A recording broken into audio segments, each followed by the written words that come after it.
사도행전 1장 12절부터 26절까지 말씀. 제자들이 감람원이라는 산으로부터 예루살렘에 돌아오니 이 산은 예루살렘에서 가까워 안식일에 가기 알맞은 길이라.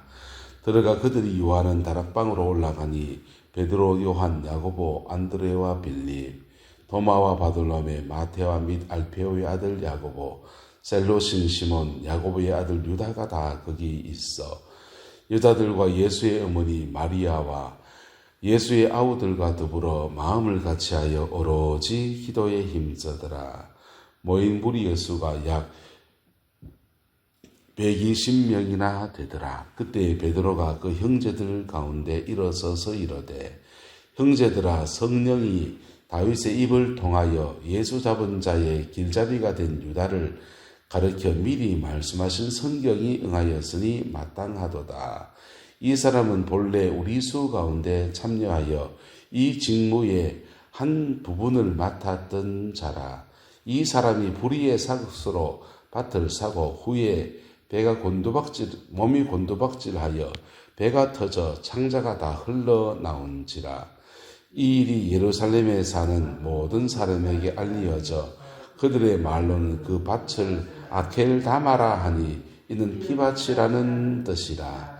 시편에 기록하였으되 그의 거처를 황폐하게 하시며 거기 거하는 자가 없게 하소서 하였고, 또 일렀으되 그의 직분을 타인이 취하게 하소서 하였도다. 이러함으로 요한의 세례로부터 우리 가운데 올려져 가신 날까지 주 예수께서 우리 가운데 출입하실 때에 항상 우리와 함께 다니던 사람 중에 하나를 세워 우리와 더불어 예수께서 부활하심을 증언할 사람이 되게 하여야 하리라 하거늘, 그들이 두 사람을 내세우니 하나는 바사바라고도 하고 별명은 유스도라고 하는 요셉이요 하나는 마띠아라. 그들이 기도하여 이르되, 무사람의 마음을 아시는 주여, 이 두 사람 중에 누가 주님께 택하신 바 되어 봉사와 및 사도의 직무를 대신할 자인지 보이시옵소서.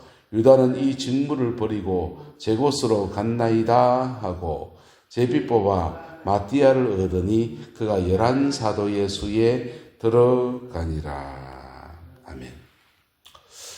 예수님께서 감람산에서 감람원이라고 하고 감람산이라고 하는 조그마한 언덕 같은 산에서 성천하셨습니다. 예루살렘에서 가까운 산이었습니다. 근데 그 산에서 그들이 갈릴리로 고향으로 돌아가서 주님의 성천도 했고, 이제 고향 갈릴리로 가지 않고 주님의 말씀에 순종해서 예루살렘을 떠나지 말고 아버지의 약속하신 것을 기다리라 라고 하신 말씀에 순종합니다. 예루살렘을 떠나지 말고. 성령이 꼭 예루살렘에서만 내려야 됩니까? 갈릴리에 가서 내리면 안 됩니까? 주님은 예루살렘에서 내리기를 원하셨던 것 같아요. 특정한 장소. 왜 그러냐? 나름 이유가 있겠죠. 예루살렘에 가진 전통성.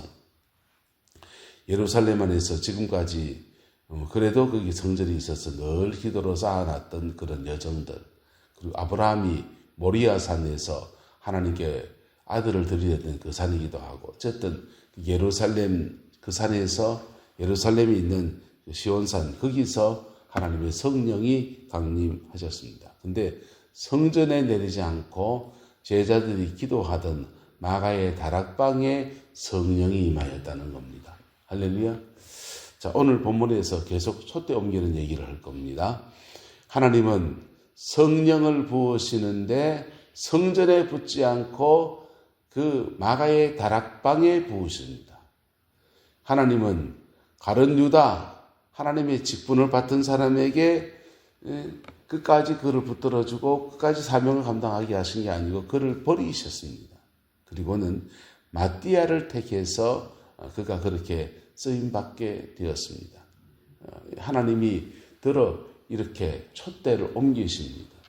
성전에 번제단에 늘 성령의 불이 운행하고 늘 그 시온자 지성소에 하나님의 임재가 가득 차고 예수님께서 그 성전을 정결케 하시고 채찍을 들고 상을 엎으시는 그 성전, 그 다윗이 지었던 성전이고 스룹바벨이 지었던 성전이고 그걸 이어서 헤롯 왕이 새로 지어서 이제 복구가 된 그 성전에 주님이 오시지 아니하고 성령이 내리시지 아니하고 마가의 다락방에 임하셨습니다. 주님은 들어 촛대를 옮기십니다. 영적 주도권을 옮기십니다. 영적 주도권을 들었을 중심 인물을 들어 옮기십니다. 가룟 유다, 예수님 공생애 중에 귀신 쫓아내는 일도 주님을 수종dob을 3년을 따라다녔던 그 모든 것들이 그게 물거품이 되고 그의 인생은 자살로 마감을 했습니다. 그리고 그 촛대가 유다에게 왔던 성령의 촛대가 등불이 마띠아에게 옮겨지게 됩니다.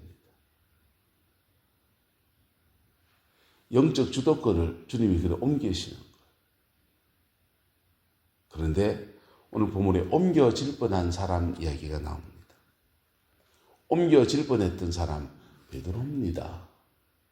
하나님의 영의 임재가 제자의 반열에서 미끄러져서 3번을 부인하고 마지막엔 저주하고 그리고 부활을 체험했지만은 난 이 진리를 전할 만큼 자격도 없고 감당할 만한 능력도 안 되는 것 같다. 나는 무능하구나. 이 나이에 뭐 이러면서 고향으로 돌아가서 물고기 잡는 사람으로 되돌아간 사람이에요. 근데 그 사람을 주님이 찾아가서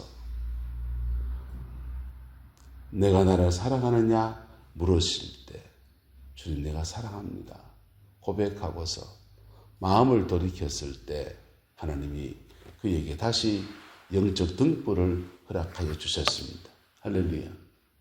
등불을 허락하여 주어서 베드로가 지금 보면 리더십을 발휘하는 것을 볼 수 있습니다.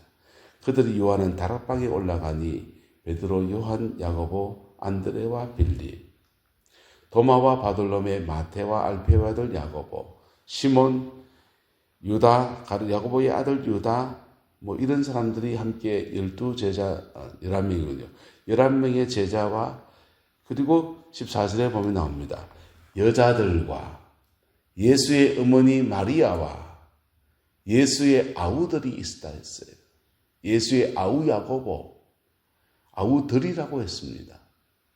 예수님의 친동생들이 더불어서 다 14절에 같이 봅시다. 시작. 마음을 같이하여 오로지 기도에 힘써더라. 마음을 같이하여서 그들이 사분오열 될 수 있습니다. 주님 죽으실 때 니 도망갔잖아. 빨가벗고 이거 쪽팔리구로 부인하고 저주한 주제에 너거는 이적자치 예수 안 믿다가 죽고 부활하시고 난 뒤에 이제 예수 믿을 배분이 없어. 그랬던 사이일 수 있습니다.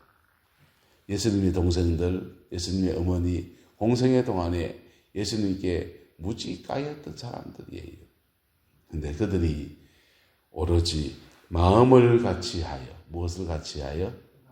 마음을 같이하여 오로지 기도에 힘썼다. 이거 성령이 주시는 리더십에 순종했다라고 하는 겁니다. 그래서 여기 성령이 임하시는 거예요. 두 번째는요. 자, 15절에 보면 그때에 베드로 그 형제들 가운데 일어서서 이르되 형제들아 성령이 다윗의 입을 통하여 예수 잡은 자의 길잡이가 된 유다를 가리켜 말씀하신 어쩌고저쩌고 유다에 대한 얘기합니다. 리더의 자리는 때로는 결정을 해야 될 자리예요. 리더의 자리는 때로는 가슴 아픈 결정을 해야 될 수도 있습니다.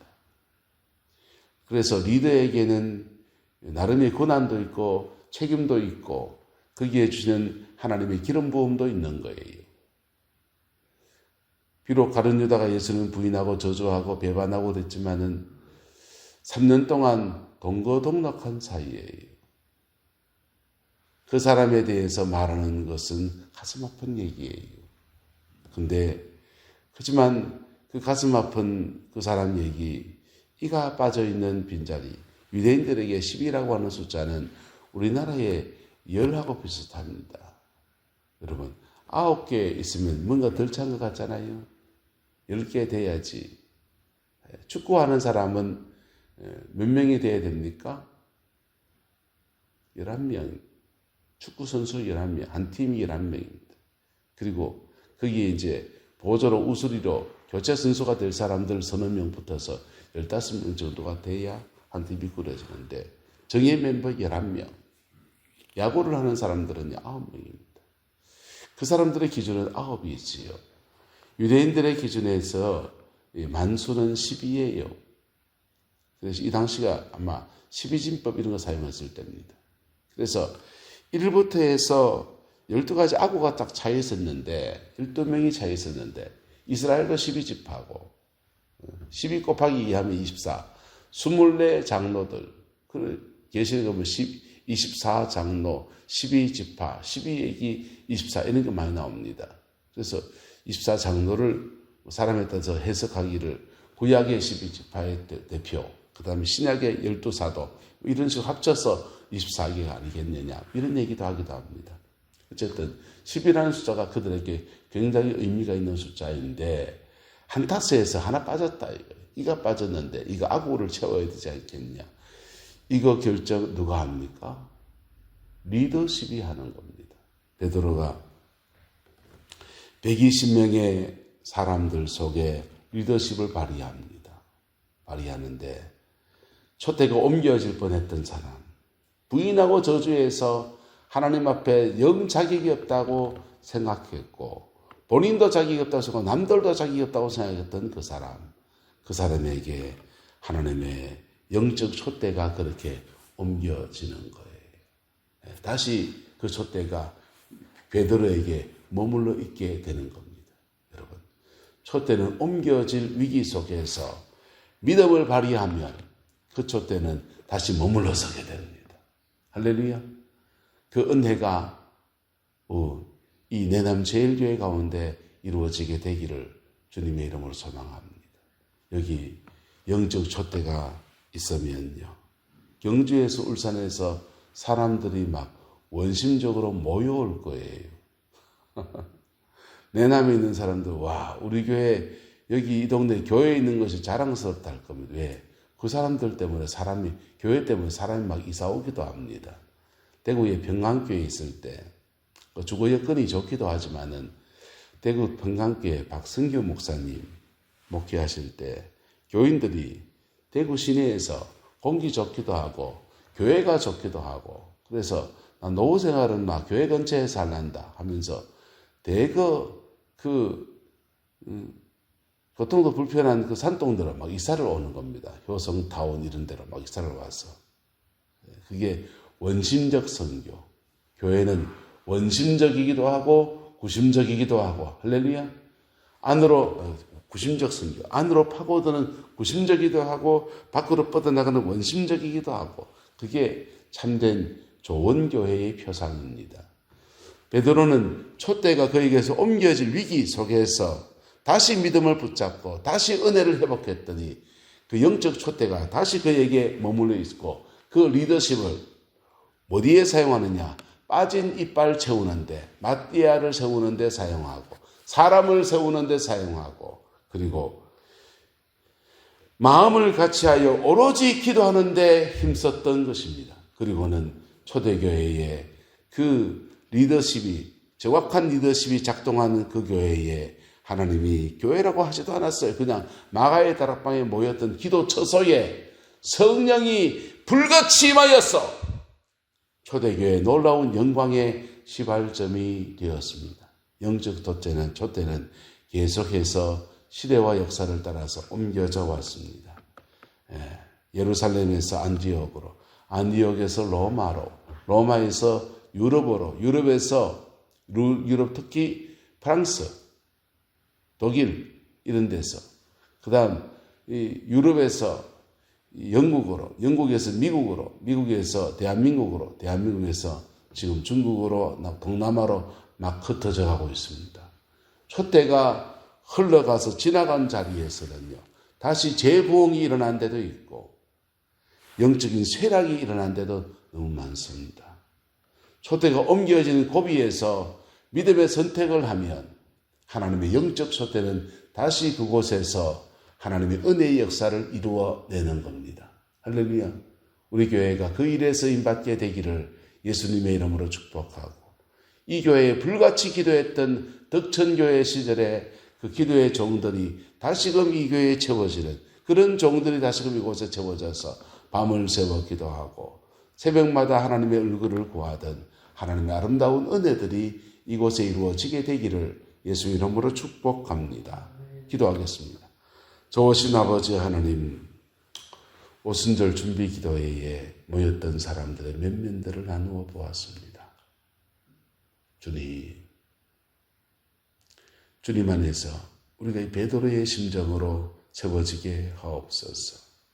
촛대가 옮겨질 고비에서 믿음을 선택하고 나의 죄됨을 십자가 앞에 고백하고 정결함을 입고서는 마음을 같이해서 전혀 기도에 힘썼던 그 교회의 모습이 우리 교회 가운데 이루어지게 역사하여 주옵소서. 주의 평강이 함께해 주시기 원합니다. 예수님의 이름으로 축복하며 기도드리옵나이다. 아멘.